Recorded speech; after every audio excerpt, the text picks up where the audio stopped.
Y'all, come on in here and grab a seat because we got a few things to discuss. Now, we're going to talk a little bit about Corine today, the former or still current BFF of Gina Jyneen. I'm not going to sit here and say that I think she's throwing subs. I just think that the relationship came to an end. It's run its course, and after some things that Jay said in this video, I really don't understand how they were even friends. Middle school and high school, maybe, but as adults with growing children, they have nothing in common. Or at least I'll say two totally different parenting skills. Let's get into it. Went wrong this morning went wrong, okay? My eldest daughter last night contacted me at 1 something in the morning saying she needed to get over to Waffle House because her friend was having this argument with her boyfriend. I'm like, girl, what you gonna do? First of all, that's how innocent people get hurt. Now, I'm with you when you're right. I tell my kids this all the time. Mind your own business. Now, this is some foolishness that would have got Binker right up and in that Maybach. They wrong place, wrong time. You don't need to go over there. Secondly, I know you probably haven't experienced this yet, but you do not insert yourself in a relationship quarrel, because what's going to happen is your friend is going to forgive him.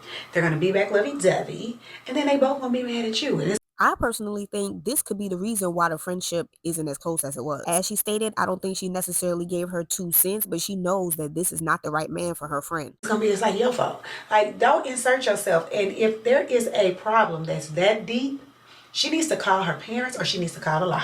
Spoken like a true adult. My motto is, not my monkey, not my circus. Pick one, because you are not the one, okay? You cannot be Captain Saberhook. Ooh, Jen, I know that's right. Jen out there looking good and hanging with her other friends. She like, baby, I ain't got time. Long story short, when my children are outside, well, I shouldn't say children because y'all promise is primarily with me, but when my eldest is outside, whether she's going out with friends, I can't get into a deep sleep. Baby, this is me. I just told my son the other day, that road is dangerous, and trust me, baby, when it's you against that road gonna win. And this is exactly why I say I feel the relationship has run its course, because old girl was just talking about, oh yeah, oh wow, my son has been gone all day, and my daughter, she's just always with her friends. Like, girl, do you know where your kids at? So I'm usually waking up like every hour on the hour, ask her, where are you? What are you doing? Or I'm checking the cameras or whatever. So she didn't come in until late time, but she had to listen to her friend vent. She just needs a listening ear, Mom. And if you don't bend your hands to the house. Baby, I got to start watching Jen more often because she funny. That's exactly something I say. And yes, she is 23. I'm also not one of those mamas where I do understand that you're grown. I get it.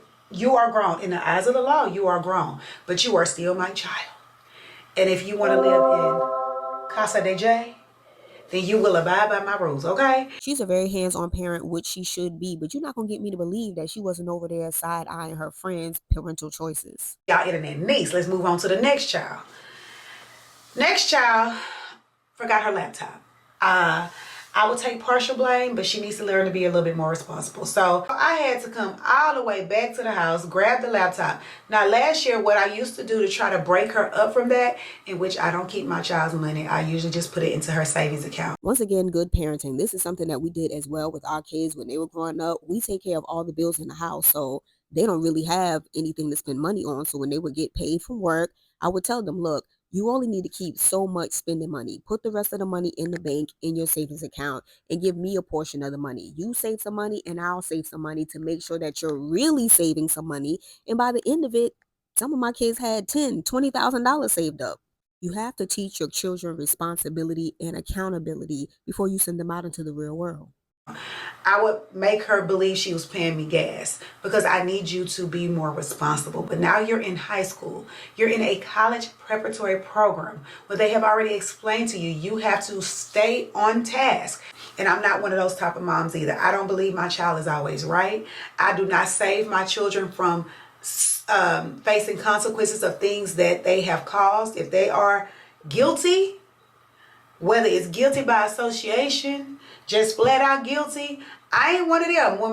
I believe the phrase, you can't be the smartest person in your friend group. Jen reminds me a lot of myself, and baby, ain't no way I would be friends with somebody like Gina. When my eldest was in high school, the principal sent me a postcard basically thanking me for being an understanding parent. There was a fight at school, and she was one of the people that went on Snapchat sharing the fight so everybody could see it. When the principal called me, she was trying to beat around the bush. She kept saying, and these children are just really, she like said it a little bit and tried to take it back. I said, you can say it. My child messy. She is messy, honey. She being messy, and don't you worry. At the time, I only worked 6 minutes from her school. I said, I'm on my way. So, yeah, we handled that situation. Just like all that back talk old girl had at that restaurant. Well, anyway, it's my money. Jen wasn't gonna play that. But I'm not one of those. I absolutely think you should date within your same income bracket. Pigeon Peter, aka Big Fish, didn't get this memo. That's why them dudes keep playing on her face. Here is why, which I know sometimes people go out and when they looking for a mate, like Cash Doll songs say, give me the man with the money. And sometimes that woman is not able to offer the same lifestyle because they may not make the same amount of money as the man.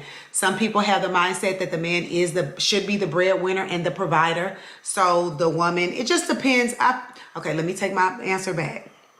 I think it depends on your mindset and how you were raised and your beliefs. I totally agree with that statement because my parents have been married for 45 years. And my relationship mimics my parents a lot. My man takes care of the home, he takes care of the bills. I feel like we're very traditional. I work, I have my own business, but at the same time, I come home and I make sure that my man has a hot meal on the table every night. I keep a clean home, but if he sees that something needs to be done, he does it. You have some who are raised where the man is the provider, the breadwinner, the wife will stay at home, take care of the children, take care of the household. You have some women that are pretty privileged. They don't have can't provide the same lifestyle of the man that they're looking for. However, they are chosen because of their looks. I really didn't like how this statement came off because I feel like she was maybe talking about herself and maybe she felt like she couldn't get a man like that because she's not as pretty. Like my grandmama always said, every pot got a top. I'm not everyone's type, but I'm not ugly. I'm dark skinned, I'm short, I'm petite. Some men like light skin, big booty, thick women, plus size women. It's somebody for everybody. I think you do need to date within your same tax bracket because if you don't, I feel like it could become a burden on one side. Baby, when that man pulled up the Pigeon Pea house with that teacher salary, he said, oh, jackpot. It could become a burden, and I believe that's how a lot of relationships go through so much turmoil. There are some men who pursue women who are wealthy and they can't provide. They want to be a kept man. They homosexuals. They are ones who will love bomb you, come in and just try and suck you dry. Y'all, so plumber has come and gone, okay? And $200 later, our problem is fixed. I've had that commode, I know, like, almost 14, I would say 16 years. Your friend has been a homeowner for over 16 years, but you'd rather be outside doing this. So we have arrived at Grumps. I told y'all earlier we were coming over here because Thursday he will be gone. I'm over here to make sure he does not go to New York and be unfashionable. New York is the mecca of fashion. So Jen, why you wasn't over there helping Gina when she went to New York? She needed you, girl. He wanted to go to the store and find some more shirts. I told him I'd help him. As well as we are supposed to go to another Restaurant Weeks restaurant to eat. This year Restaurant Weeks has come and it's almost gone. Dang, Jen. Gina went, but she went with her potbelly partner. Okay, and I've only been to one restaurant. So I'm trying to go to a few more prior to, I think it's over like the first week of September. The store. And I said gummy bears. Yes, gummy bears. Uh-huh. Okay, I'm getting you gummy bears. Why am I getting you gummy bears? No, you didn't give me no gummy bears. Are they motherfucking gummies? They're not gummy bears. Ain't no goddamn gummy bears in there. You are now, the gummy bear. Like Well, when Jen said that, I hollered. I don't watch Jen's channel, but whoever this man is, I love their relationship together. Trust me, Jen, you ain't missing nothing over there with Big Big. Anyway, y'all, that's the end of our emergency meeting. It really wasn't too much to see over there. I just think that Jen got her own life and her own thing going on. She's hanging out, she's having a good time, and she's actually taking care of her kids. As I said earlier, I think the relationship has just run its course, and sometimes that's okay. We get older, we see things differently, and we just outgrow some people. But let me know what you guys think down in the sense section, and I'll see you guys in the next one. Love you. Bye.